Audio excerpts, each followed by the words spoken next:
Hello and welcome to my channel.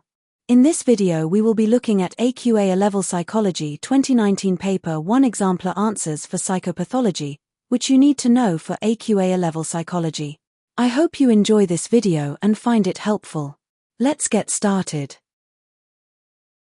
Please note that these answers have been produced with knowledge of the mark scheme but have not been approved by the mark scheme themselves.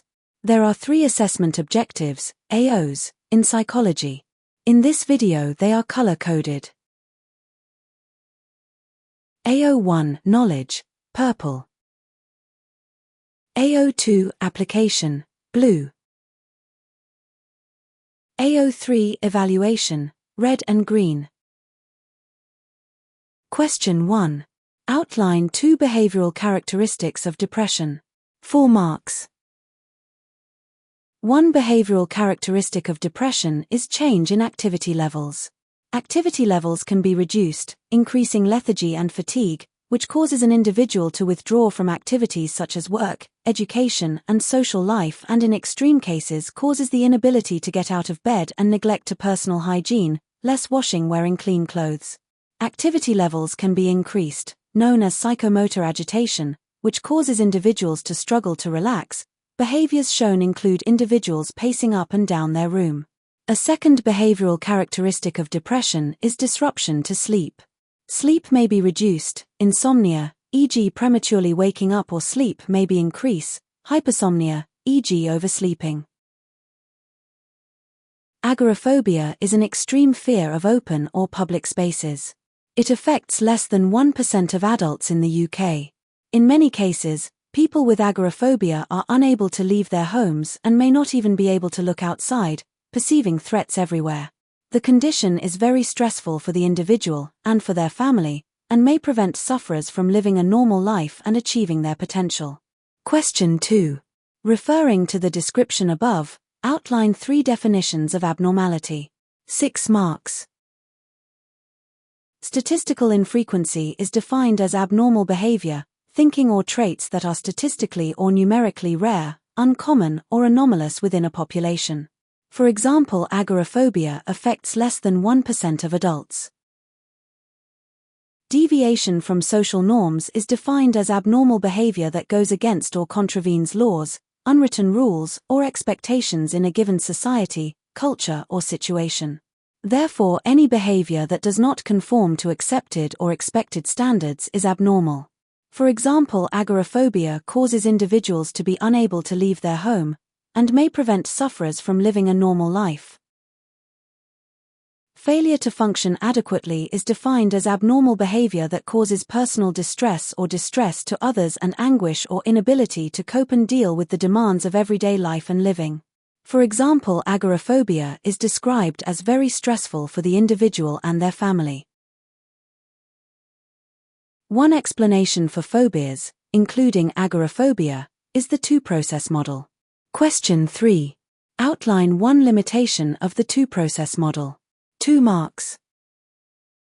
A limitation of the 2-process model as a behaviorist explanation of phobias is that there is an alternative cognitive explanation of phobias. From a cognitive perspective, the behaviorist approach is criticized as it does not take mental thought processes into account. The thinking processes that occur between a stimulus and a response are responsible for the feeling component of the response. The behaviorist approach also overlooks the role of cognition. Ignoring the role of cognition is problematic, as irrational thinking appears to be a key feature of phobias. Tamarkin et al., 1989, presented a series of slides of snake and neutral images, e.g. trees, to phobic and non-phobic participants. The phobics tended to overestimate the number of snake images presented. This suggests that phobic participants may have had a cognitive bias, which led them to perceive threats more intensely. There is also research to suggest that phobic people may have an attentional bias, e.g. disproportionate focus of thought, towards the scariest features of the stimuli, e.g. a dog's teeth or a spider's venom. This is a limitation because it suggests that the 2-process model may not fully capture the complexity of phobia development, particularly since it does not account for the individual differences in responses to fear-inducing situations. A researcher wanted to investigate agoraphobia by studying patient X. The researcher designed a questionnaire to find out about patient X's experiences.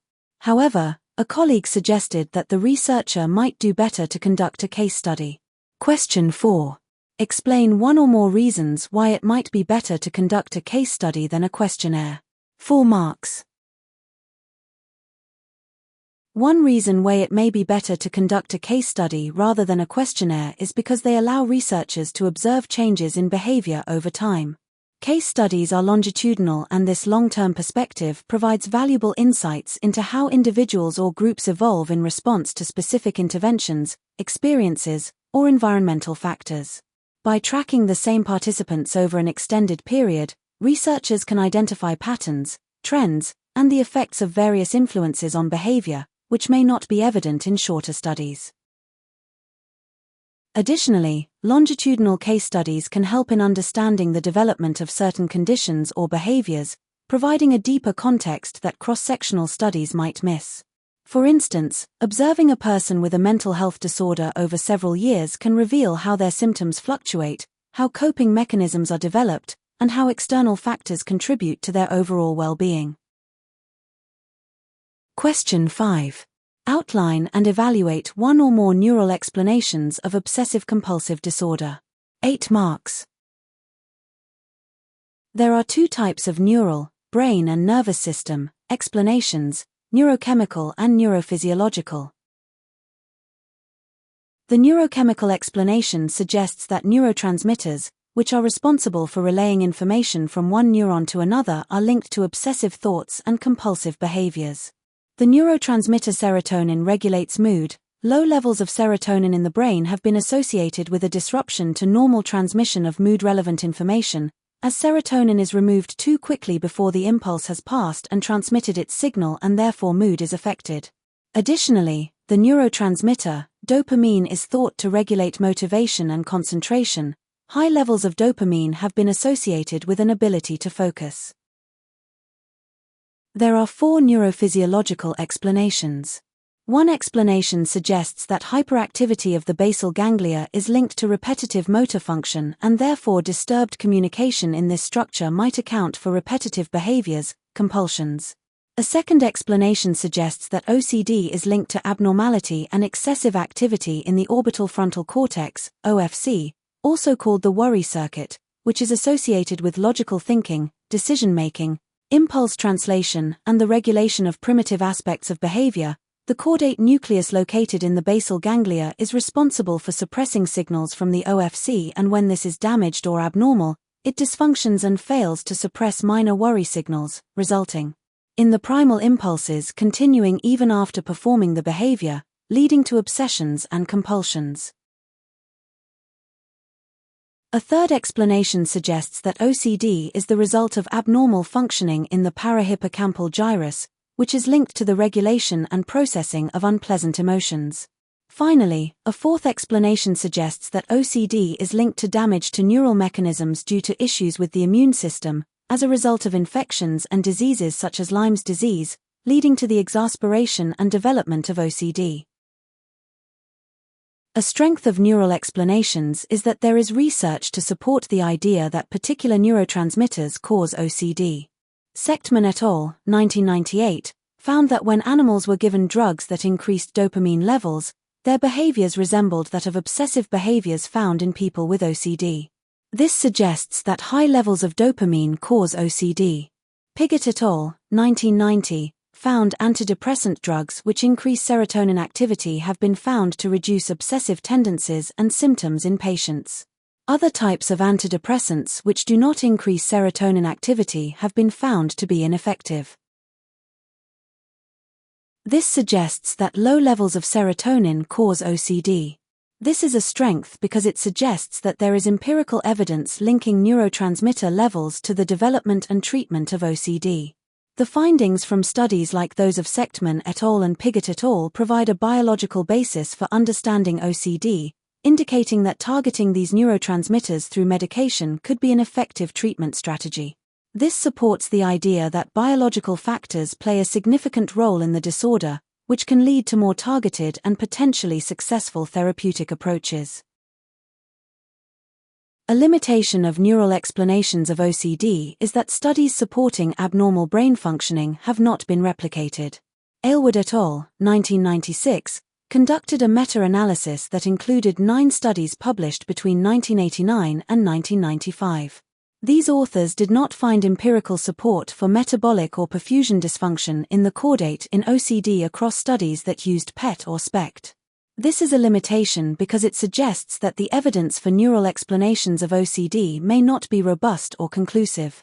The failure to replicate findings across multiple studies indicates that the relationship between brain functioning and OCD symptoms may not be as clear-cut as initially thought. This uncertainty can lead to skepticism about the effectiveness of biological treatments and emphasizes the need for further investigation into the neurobiological mechanisms involved in OCD. A limitation of neural explanations of OCD is that a cause and effect relationship cannot be established. Neural explanations of OCD assume a causal link between OCD and neural mechanisms.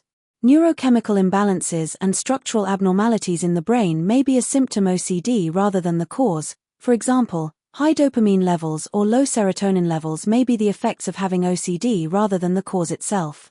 There could be unknown variables that are not accounted that cause the disorder. This could lead to treatment fallacy, where there is a misconception or misunderstanding about the effectiveness of a treatment for a particular condition. This fallacy can lead to unrealistic expectations about treatment outcomes and may hinder patients from seeking other potentially effective options. From a biological perspective, the best treatment for OCD would be drug therapies, such as SSRIs. However, psychological treatment such as CBT and other talking therapies may be more benefit some individuals. This is a limitation because it suggests that the relationship between neural mechanisms and OCD is not straightforward.